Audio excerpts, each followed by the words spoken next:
Hello mga kalods, so ito yung final round namin ni Efren Bata Reyes kung saan 100k yung pusta.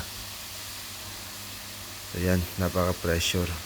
Tingnan nyo mga kalods kung paano ko inubos yung bola.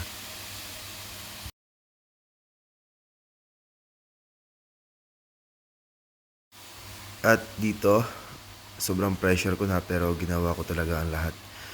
Hindi ako nagpatinag sa pressure. Yan, tingnan nyo naman kung paano ko tinira yung 8.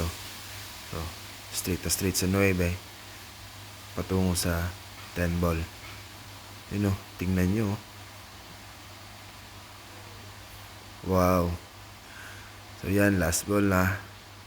So hindi natin bitawan yan kung hindi talaga malamig yung tira.